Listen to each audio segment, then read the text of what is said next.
요즘 코로나 때문에 사람들 이런저런 사정으로 인해서 회사를 그만두는 사람들도 좀 많이 늘어나고 있고, 일할 사람은 점점 줄어들고 있는데, 아이러니하게도 일할 것들은 점점 더 늘어나고 있어요. 송크루즈가 점점 더 야근이 좀 늘어나고 있는 추세입니다. 일은 줄어들지 않고 야근은 계속하면서 저녁에 점점 더 많이 먹고 있어서, 그래서 송크루즈가 이대로는 살다가 제명에 못 죽겠구나라고 생각이 들어서 더 이상 야근은 없다라고 생각하고 저 대신 일을 할 사람을 한 명 뽑았습니다. 사람이 아님은이다. 네, 요즘 핫하다라고 하는 RPA 전부 다 윈도우 10 사용자면 무조건 무료로 사용할 수 있기 때문에 공짜라는 거죠. 네, 송크루즈가 공짜로 내 일을 덜어주겠다라는데 마다할 이유가 없다. 그래서 여러분들께 송크루즈가 간단하게 이 툴을 공부해 본 다음에 여러분들께 내용을 공유드리도록 하겠습니다. 나 대신 야근을 열심히 해줄 무료 RPA 툴 MS 파워 오토메이트 데스크탑 지금부터 살펴보러 출발해 보도록 하겠습니다. 자, 그러면 송크루즈 대신 열심히 일해줄 MS에서 제공하는 공짜 RPA 툴 지금부터 설명드리도록 하겠습니다. 일단 RPA에 대해서 여러분들께 먼저 설명을 드려야 될 것 같은데, RPA는 로봇 프로세스 오토메이션의 약자입니다. 어떤 프로세스를 로봇이 자동화해 준다라는 이런 의미죠. 그래서 자동화할 수 있는 업무를 송크루즈가 한번 식별을 해봤습니다. 일단 자동화하기에 적절한 업무들은 당연히 정형화된 반복 업무들이 적당하고요. 그리고 명확한 절차에 따라서 순차적으로 수행되는 이런 업무들이 자동화하기에 적절한 업무입니다. 그리고 외부의 어떤 변동성이나 요건에 따라서 처리 절차가 이렇게 하거나 저렇게 하거나 변화하지 않는 이런 업무들이 당연히 자동화하기에 쉽고요. 그리고 사람의 판단에 따라서 처리 방법이나 이런 것들이 달라지지 않는, 이런 사람의 판단이 필요하지 않은 단순 업무들이 자동화하기에 적절한 업무들입니다. 그러면 MS에서 제공하는 파워 오토메이트 데스크탑, 헷갈리는 부분들이 조금 있는데, 파워 오토메이트라는 서비스가 있고 파워 오토메이트 데스크탑이라는 서비스가 있어요. 그래서 이 두 개 차이점을 송크루즈가 간단하게 정리를 해봤습니다. 일단 파워 오토메이트라고 하는 부분은 MS에서 자체적으로 만들어서 서비스하고 있던 기존의 MS 오리지널 서비스예요. 기존의 원래 이름이 MS 플로우라는 이름으로 서비스를 하고 있었는데, 이 부분은 온라인에서 작성하고 사용할 수 있는 별도의 설치가 필요 없는 서비스입니다.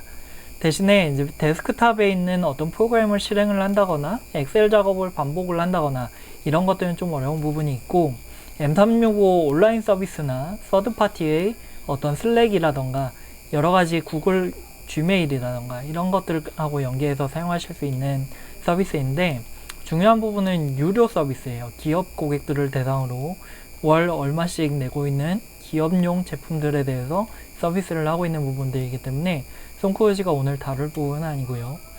여러분들께 오늘 말씀드리려고 하는 파워 오토메이트 데스크탑 제품입니다. 지금 보시면 아래쪽에 보이는 UI나 이런 것들이 파워 오토메이트하고는 확연히 다르죠. 네, 이 부분이 왜 그러냐면, 이 파워 오토메이트 데스크탑 같은 경우는 MS에서 자체적으로 개발한 프로그램이 아니라 외부에서 프로세스 로봇이라는 솔루션을 사다가 자기네들이 커스터마이징해서 MS에서 서비스하고 있는 항목에다가 덧붙인 겁니다. 그러다 보니까 조금 UI나 이런 것들이 플로우하고는 조금 연계성이 좀 떨어지는 부분이 있고요. PC에 설치해서 별도로 프로그램하고 UI하고 연계해서 사용하실 수 있는 프로그램입니다. 중요한 부분은 송크루즈가 여러분들께 말씀드린 것처럼 무료인데, MS에서 작년에 윈도우 10 이상 사용자들, 라이센스를 보유하고 있는 정식 사용자들에게 무료로 사용할 수 있게 해준다라고 해서 굉장히 큰 이슈를 몰고 왔던 제품이죠. 그러면 이 제품을 UI에 대해서 간단하게 좀 설명을 드리도록 할게요. 일단 제품을 다운로드해서 설치하고 실행을 하시게 되면 지금 보시는 이런 창이 뜨게 되는데요. 일단 크게 봤을 때 3개의 큰 창으로 나눌 수 있을 것 같아요. 그래서 이렇게 빨간색으로 표시해 놓은 작업 선택 메뉴들이 있고요. 왼쪽에 보시면 이제 변수, 조건, 반복 뭐 이런 여러 가지 카테고리들이 있는데, 이 카테고리에 해당하는 세부 작업들을 이쪽 가운데에 있는 프로세스 생성 편집 창으로 끌고 와서 여기 가운데에서 작업을 생성을 하실 수 있는 부분입니다. 그리고 오른쪽으로 보시면 이제 초록색으로 표시해 놓은 변수 부분이 있어요. 이제 각각의 단계를 실행을 하면 여기에 단계에서 산출물로 나오는 여러 가지 것들이 있는데 그런 것들을 변수로 활용을 하시게 되면 조금 더 효율적으로 프로그램을 구성을 하실 수가 있고요. 그 오른쪽으로 보시면 이제 작은 아이콘들이 3개가 있는데 맨 위에 있는 작은 아이콘이 변수, 그리고 아래쪽에 있는 것들이 UI나 이미지에 대해서 여러 가지 속성 값을 설정하고 변경할 수 있는 UI 이미지 선택기입니다. 네, 그래서 이 파워 오토메이트 데스크탑을 활용을 해서 프로세스를 자동화하고 편집할 수 있는 방법이 크게 2가지가 있는데요. 네, 레코더를 활용하는 방법과 수동으로 작업을 생성하는 방법, 이렇게 2가지가 있습니다. 에러 처리를 하는 부분이 있는데 에러 처리를 하는 부분은 조금 복잡하니까 별도의 시간을 마련해서 송크루지가 다음번에 설명을 해드리도록 할게요. 수동 작업을 생성하는 부분부터 여러분들께 설명을 드리면 왼쪽에 있는 작업 목록에서 필요한 작업을 끌어와서 프로세스 생성 편집 창에 드래그 앤 드랍으로 끌어다 놓으면 새로운 창이 하나 뜹니다. 그러면 세부 환경 설정 값을 설정할 수 있는 화면이고요. 거기에서 설정 값들을 설정을 하고 나면 아래쪽에 이제 생성되는 변수나 이런 것들을 지정을 하실 수가 있어요. 기본적으로 이제 디폴트 변수 이름이 들어가 있는데 이 부분은 나중에 다시 한번 송크루지가 설명을 드리도록 하겠습니다. 특정 UI를 생성해야 되는 경우는 이렇게 수동으로 작업을 생성하는 것으로는 한계가 있어서 UI 선택기나 레코더를 활용을 해서 추가적으로 작업을 해줘야 되는 부분이 있고요. 네, 송크루지가 MS 파워 오토메이트 데스크탑을 통해서 자동화를 하다 보니까 몇 가지 좀 특이사항이 있어서 여러분들께 좀 공유를 드리려고 정리를 해봤어요. 한 5가지 정도 정리를 해왔는데 일단 가장 중요한 건 최신 버전으로 유지하는 게 가장 중요한 것 같아요. 왜냐면 외부에서 프로그램을 가져다가 자기네들이 커스터마이징을 하다 보니까 아직까지는 여러 가지 버그들도 있고 안정성이나 이런 부분들이 좀 떨어지는 부분이 있어서 MS가 열심히 업데이트를 하고 있습니다. 그러다 보니까 업데이트 최신 버전이 굉장히 자주 나와요. 그래서 이전 버전에서 안 되던 기능이 새 버전에서 되는 경우가 있고 이렇기 때문에 여러분들께서 최신 버전으로 유지하시는 것을 적극적으로 권장을 드리고요. 아까 말씀드린 것처럼 레코더를 활용하는 방법도 있고 수동 작업을 생성하는 부분도 있는데 어느 한 가지 방법만으로는 한계가 명확하게 있습니다. 그렇기 때문에 여러 가지 레코더와 수동 작업을 생성하는 방법을 같이 병행해서 섞어서 쓰시는 걸 권장을 드리고요.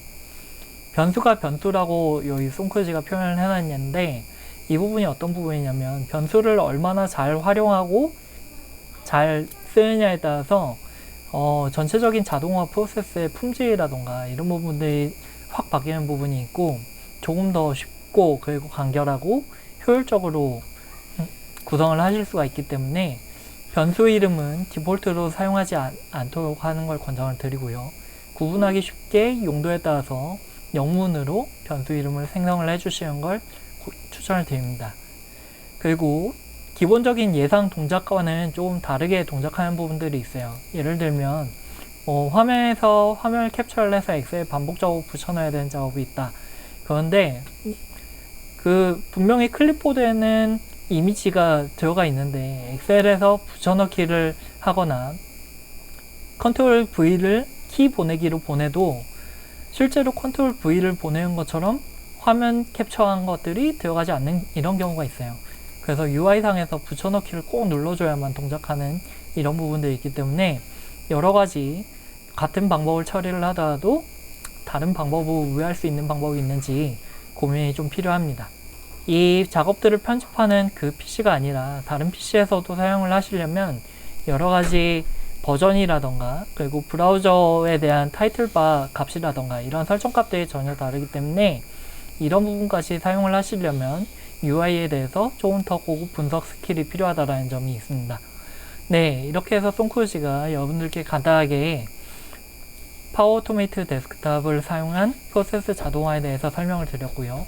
다음 주에는 본격적으로 파워 오토메이트 데스크탑을 설치를 하고 실행을 해서 간단하게 자동화 부분을 시작을 하는 부분을 여러분들께 공유를 드릴 수 있도록 하겠습니다. 그럼 송크루지는 다음 주에도 일상 속에서 좀 더 노력과 돈을 절약해 볼 수 있는 또 다른 에피소드로 돌아오도록 하겠습니다.